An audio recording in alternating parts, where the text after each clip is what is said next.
اعوذ باللہ من الشیطان الرجیم بسم اللہ الرحمن الرحیم۔ ناظرین کرام السلام علیکم۔ آپ تمام حضرات کو معلوم ہے اور علم ہے کہ رمضان المبارک کے جو عظمتوں کا مہینہ ہے، کہ جو فضیلتوں کا مہینہ ہے،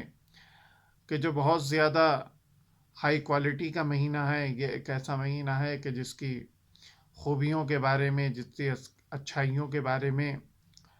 تمام تر حضرات واقف بھی ہیں اور جانتے بھی ہیں، اور قرآن نے مسلسل آیات کے ذریعے اس کے بارے میں اعلان بھی کیا ہے، اور دعاؤں میں معصومین علیہ السلام نے اس کی عظمت اور اس کی فضیلت کا ذکر بھی کیا ہے۔ اب یہ مہینہ اپنے آخری اختتام پر ہے، اب یہ مہینہ تمام ہونے والا ہے، اب یہ مہینہ صرف چند دن باقی ہیں اس مہینے کے ختم ہونے میں، ہماری مہمانداری میں، کہ اب ہم خدا کے صرف چند دن کے مہمان ہیں۔ جیسے ہی یہ مہینے کا آخری روز گزرتا ہے تو شب میں ہم فلک پر عید کا چاند دیکھتے ہیں، اور عید کا چاند دیکھنے کے بعد ایک سہمیہ نکالتے ہیں کہ جس کو ہم فطرے کے نام سے یاد کرتے ہیں۔ یہ فطرہ ان لوگوں کی ضرورت کے لیے ہوتا ہے، ان لوگوں کے لیے ہوتا ہے کہ جن کے پاس اپنے کھانے پینے کا، لباس کا خرچ نہ ہو، یا جس کا کوئی سرپرست نہ ہو، یا جو وہ بچے یتیم ہوں، مسکین ہوں۔ تو یہ فطرہ ان سے تعلق رکھتا ہے، ہر ضرورت مند کو یہ فطرہ دیا جا سکتا ہے۔ اس فطرے کے بارے میں یہ ضروری نہیں ہے کہ کوئی فقیر ہو، سڑک پر کھلے عام بھیک مانگتا ہو، یا اس فطرے کے بارے میں صرف یہ نہیں ہے کہ صرف آپ اسے ہی دیجئے کہ جس کا گھر بار بالکل ٹوٹا پڑا ہو، جس کے پاس نہ رہنے کی جگہ ہو۔ نہیں، یہ تو ہیں ہی شامل، جو فقیر ہے، جس کے پاس کچھ نہیں ہے، ان کو بھی دیا جائے گا۔ لیکن جہاں تک میں نے پڑھا ہے اور جہاں تک مجھے معلوم ہے وہ یہ ہے کہ اگر آپ کے بھائی بہنوں میں، اگر آپ کا کوئی سگا، اگر آپ کا کوئی رشتہ دار ضرورت مند ہے، اگر آپ کا کوئی رشتہ دار مشکلات کے عالم میں ہے، تو آپ اس کو بھی یہ فطرہ دے کر اس کی مدد کر سکتے ہیں، اس کی کمک کر سکتے ہیں۔ لیکن اس کے لیے شرط یہ ہے کہ آپ کو اس کی آبرو کا بھی خیال رکھنا ہے اور اس کی مدد بھی کرنا ہے۔ تو لہٰذا اس فطرے کی عظمت اور اس فطرے کی فضیلت بہت ہے، اور جہاں تک علماء عالم نے، مجتہدین نے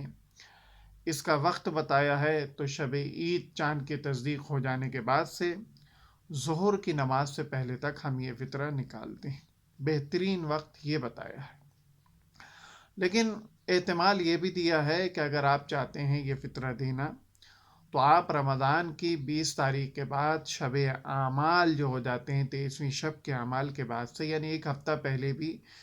فطرے کی نیت سے آپ اس فطرے کو نکال کر کسی غریب تک پہنچا سکتے ہیں۔ کیوں؟ تاکہ وہ اپنی عید منانے کا سامان مہیا کر سکے۔ اگر بچوں کے پاس لباس نہیں ہے تو لباس خرید سکے، اگر کھانے پینے کے اہتمام نہیں ہے تو وہ اہتمام کر سکے۔ میرے دوستوں اور میرے عزیزوں، فطرے کے سلسلے سے سوال کیا جاتا ہے، ایک شخص نے سوال کیا کہ یہ بتائیے کہ اگر ایک شخص نے کسی ریستوران میں، کسی ہوٹل پر، یا کسی ایک ایسی جگہ کے جہاں پر پارٹی دی جاتی ہے، وہاں پر کچھ لوگوں کی دعوت کی، اس بات سے بے خبر ہو کر کہ کل عید ہے، اور اس کو اس دعوت کے بعد، اس افطار کے بعد، یا اس پارٹی کے بعد دینے کے بعد یہ معلوم ہوا کہ شب عید تھی، تو کیا مہمانوں کا فطرہ اس شخص کے اوپر واجب ہے؟ سوال کے اعتبار سے جہاں تک علماء نے بتایا کہ مہمانوں کا فطرہ اس سوال کے مطابق اس شخص پر واجب نہیں ہے، بلکہ سب کو اپنا فطرہ خود ہی دینا پڑے گا۔ دوسرا سوال یہ ہے کہ اگر کوئی شخص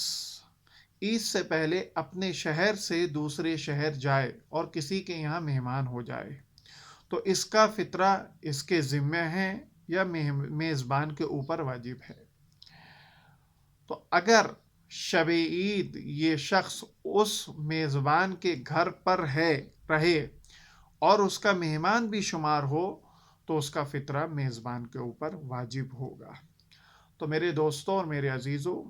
ہمیں کوشش کرنا چاہیے ان حالات میں، کہ یہ بڑے مشکلات کے حالات ہیں،